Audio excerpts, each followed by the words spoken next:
ఎవరైనా ఒక తెలంగాణ రాష్ట్రాన్ని సాధించాలని వారు త్యాగం చేసిన దాంట్లో అందరూ త్యాగం చేసి ఉండొచ్చు, కానీ ప్రాణత్యాగం అనేది నెంబర్ 1. అమరవీరులు అంటే ప్రాణాన్ని ఇచ్చినటువంటి వాళ్ళు. ప్రాణాన్ని లెక్క చేయలేదు. తెలంగాణ వస్తే చాలని ఒకళ్ళు కాల్చుకొని చనిపోయారు, కొంతమంది ఉరేసుకొని చనిపోయారు, కొంతమంది ఉద్యమంలో చనిపోయారు. వీళ్ళందరినీ అమరవీరులు అంటారు. ఎవరి కోసం అమరవీరులు అయ్యారు వీళ్ళు? తెలంగాణ రాష్ట్రం రావటం కోసం చనిపోయారు.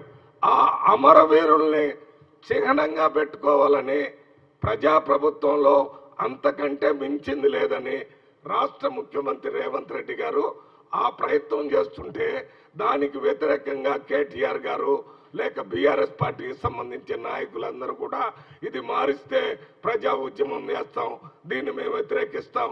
దేన్ని వ్యతిరేకిస్తారు?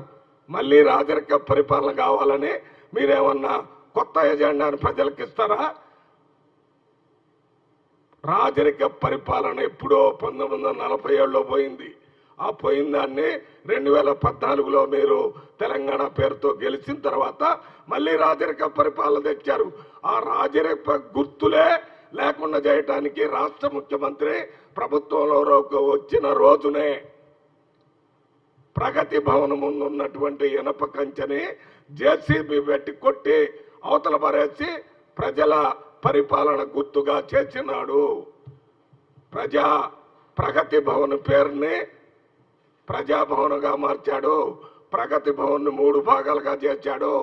దాంట్లో ప్రజలకి ఉన్న ఇబ్బందుల్ని ప్రభుత్వానికి చెప్పుకోవటానికి అవకాశం ఇచ్చే ఒక భాగం, 2వ భాగం డిప్యూటీ సీఎం ఉండేది, 3వ భాగం ప్లానింగ్ బోర్డు వైస్ చైర్మన్ ఉండేది.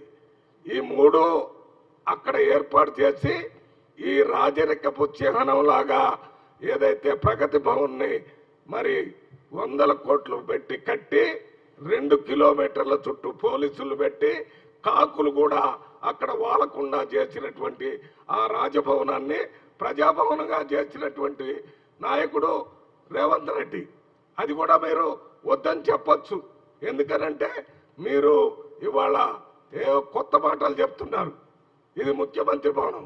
ముఖ్యమంత్రి భవనం అయితే ముఖ్యమంత్రి ఎవరైనా ప్రజల్ని కలవకుండా ఉండొచ్చా? అక్కడికి ప్రతిపక్ష నాయకులు రాకుండా ఉండొచ్చా? సొంత పార్టీ నాయకులు వాళ్ళ హోమ్ మినిస్టర్ని కూడా అనుమతి లేదని బయటికి పంపించవచ్చా? అది రాజరిక పరిపాలనకి చిహ్నాలు. అటువంటి పని మీరు చేశారు. ఆ బిల్డింగ్ని కట్టారు. అది అవసరం లేదు.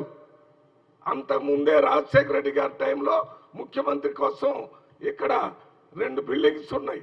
వాటిని వాడుకోకుండా అంత పెద్ద అక్కడ ఉన్నటువంటి ఐఏఎస్ ఐపీఎస్ ఆఫీసర్ బిల్డింగ్స్ అన్ని పడగొట్టి 100 కోట్లు ఖర్చు పెట్టి దానికి ఏంటది బుల్లెట్ ప్రూఫ్లు పెట్టి బాత్రూమ్లు కూడా కట్టించారు.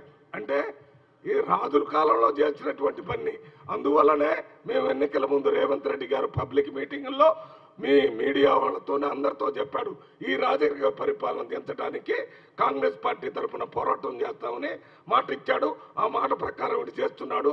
అందువల్లనే నిన్న మీటింగ్లో ఈ జయ జయ హో తెలంగాణ పాటని ఫైనల్ చేసి రేపు జూన్ 2వ తారీఖున అధికారికంగా ప్రకటిస్తానని చెప్పినందుకు కాంగ్రెస్ పార్టీ తరఫున తెలంగాణ 4 కోట్ల ప్రజల తరఫున ప్రత్యేకంగా రాష్ట్ర ముఖ్యమంత్రికి, కేబినెట్ మొత్తానికి, ఉప ముఖ్యమంత్రికి కూడా ప్రత్యేకంగా ధన్యవాదాలు తెలియజేస్తున్నాం.